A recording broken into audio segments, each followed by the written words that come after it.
Alright, bro, go for it. Okay, so this is the deck that I use to win. I use 3 Naturia bamboo shoots just because I wanted to test out how Naturia bamboo shoot worked. And he actually won me a lot of games. If they didn't have Soul Warning or something to stop it, it usually just sealed the deal. It kept my field presence and just shut him down. I mean, there's only a couple answers to this card. It's kind of like Herald if you can keep it alive.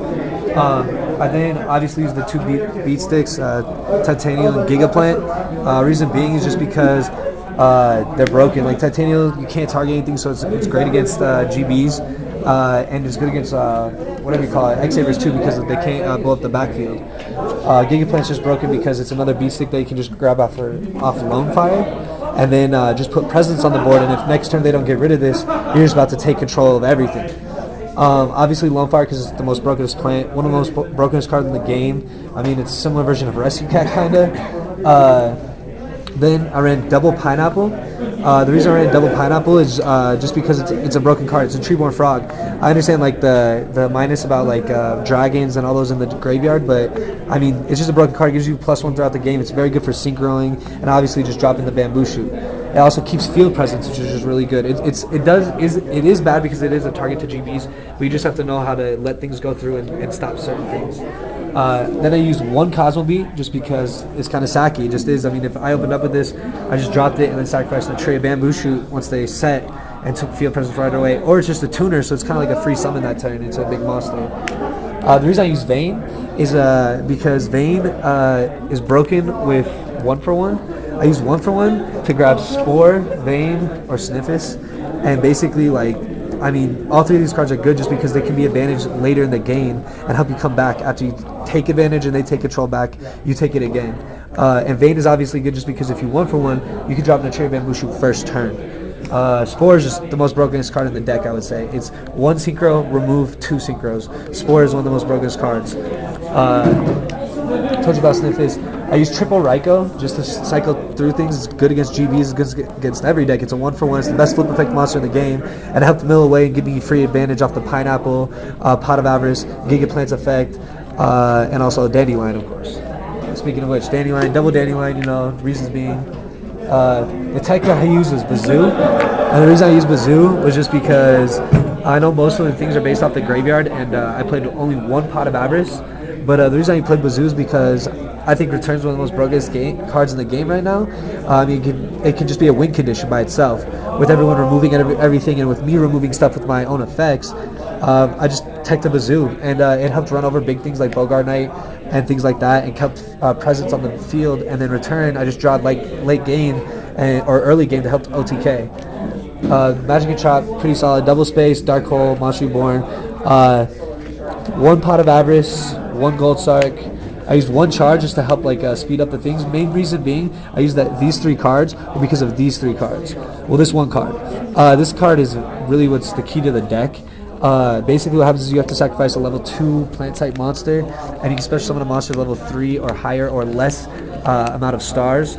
And so basically what you do is you'd open up Foolish, the Dandelion, and you get 2 tokens then.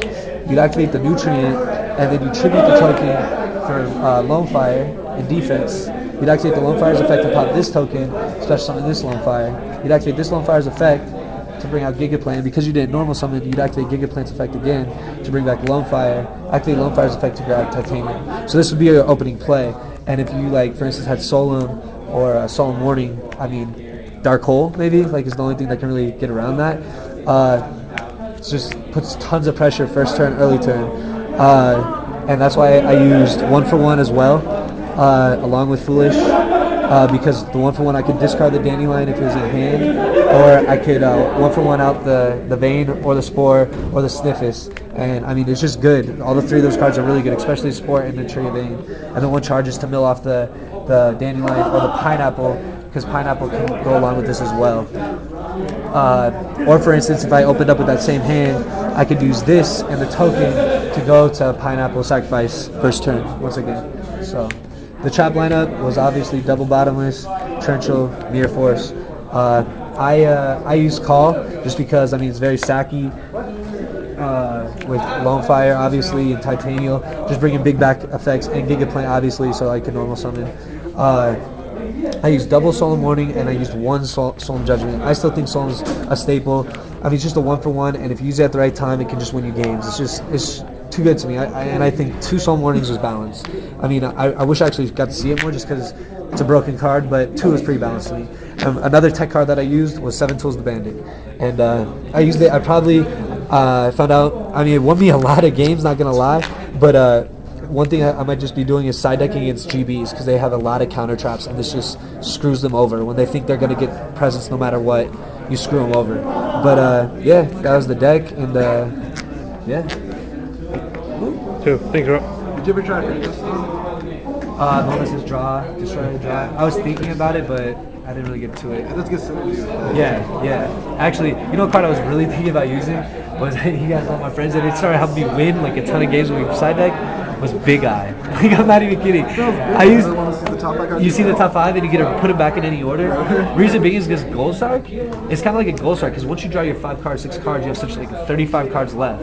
So if I get a look at the top 5, I'm more likely to see a card that can help me, you know. And then for the next 5 turns, I know what's kind of going to happen. I basically stack my deck. I do stack my deck.